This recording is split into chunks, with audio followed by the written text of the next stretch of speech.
Hello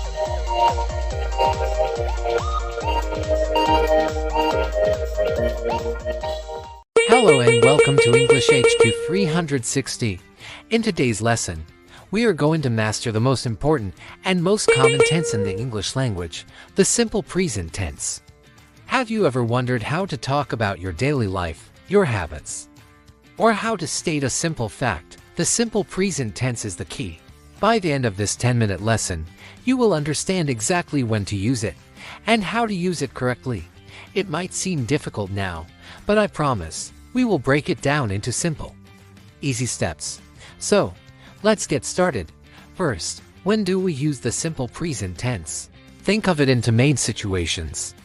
The first situation is for habits and routines. These are actions that you do regularly. Every day, every week, or every year, they are part of your life. For example, I wake up at 7 a.m. every morning. She drinks coffee every day. They go to the market on Saturdays. My father watches the news in the evening. These are all routines. They happen again and again. So, for any habit or routine, we use the simple present tense.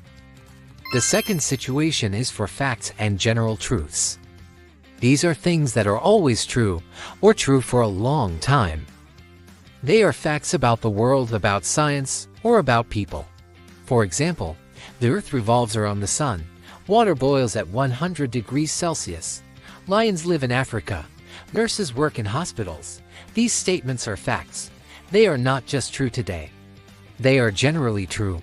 So, for any fact or general truth, we also use the simple present tense. To summarize, we use the simple present for habits and for facts. Simple, right? Now for the most important part. How do we form the simple present tense? This is where we need to pay close attention to the rules. I will break this into two groups to make it easy. Let's start with the first group: you, we, and they. This is the easy group. For these subjects, you just use the base form of the verb. The verb does not change at all. The base form is the simple, original version of the verb, like eat, speak, learn, or go. Let's look at some examples. With the subject I speak English. I learn something new every day. With the subject you speak English well. You learn very fast. With the subject we speak English together. We learn from this channel. With the subject they speak English at work. They learn in the evenings. You see, the verb speak, learn, it does not change. It is always the same for I, you, we, and they. Now, let's practice this. I will say a sentence. Please listen. And then repeat the sentence during the pause. Ready? I drink a lot of water. You read books in the library. We play football on the weekend. They live in a big city. Excellent work. Remember, for I, you, we, and they, the verb stays in its simple, base form. Alright, are you ready for the next part? Let's look at our second group of subjects, he, she, and it. Now, this is very important. This is where most beginners make a mistake. But after today, you will not.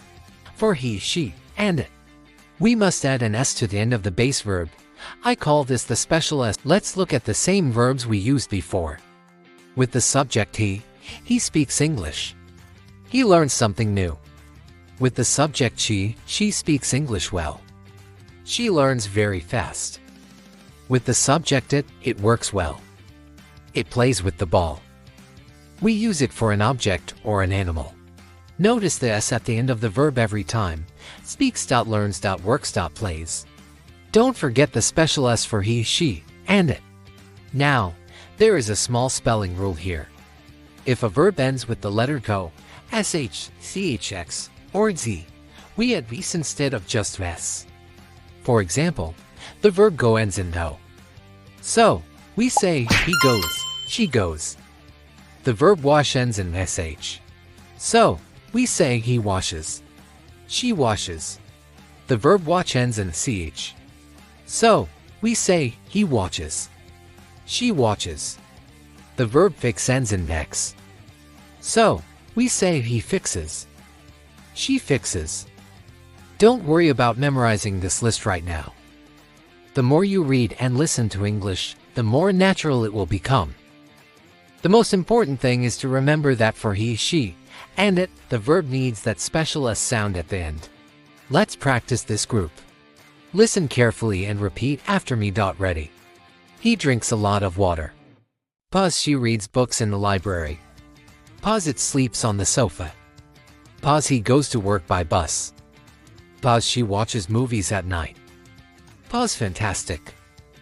You now know the two most important rules for forming the simple present tense. Finally, let's quickly learn how to make negative sentences. How do we say no? To make negative sentences in the simple present, we need to use a special helper verb.